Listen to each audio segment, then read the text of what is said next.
we're told to find the x and y intercepts for the graph of this equation. 2y plus 1/3 x is equal to 12.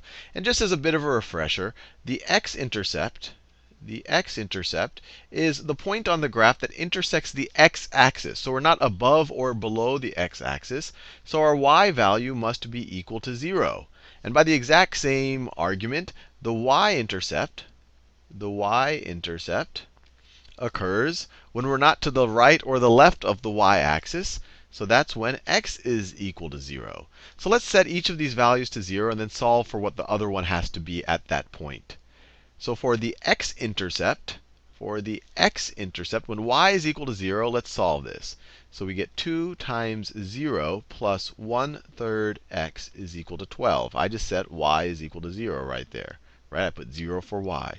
Well, anything times 0 is just 0. So you're just left with 1/3 x is equal to 12. To solve for x, we can think of it as either dividing both sides by 1/3, or we can multiply both sides by the reciprocal of 1/3. The reciprocal of 1/3 is 3, or you could even think of it as 3 over 1. So times 3 over 1. And so we're left with 3 times 1/3. That just cancels out.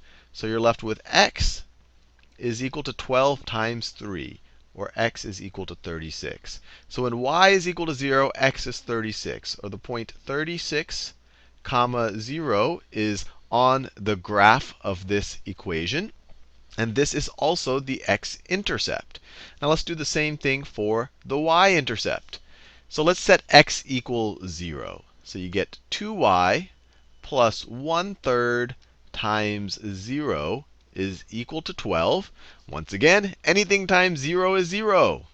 So that's 0. And you're just left with 2y is equal to 12. Divide both sides by 2 to solve for y. And you're left with y is equal to 12 over 2 is 6. So the y-intercept is when x is equal to 0 and y is equal to 6. So let's plot these 2 points on I'll just do a little hand-drawn graph and make it clear what the x and the y-intercepts are. So let me draw, that's my vertical axis, and that is my horizontal axis. And we have the point 36, 0. So it might be so this is the origin right here. That's the x-axis. That's the y-axis. The point 36, 0 might be all the way over here. So that's the point 36, 0. And if that's 36, then the point 0,6 is going to be right about 0,6, might be right about there. So that's the point 0,6. And the line will look like something like this. The line will look something like that. Try my best to draw a straight line. And notice, where the line intercepted or intersected the y-axis, that's the y-intercept, x is 0, because we're not to the right or the left of it. Where the line intersected the x-axis, y is 0, because we're not above or below it.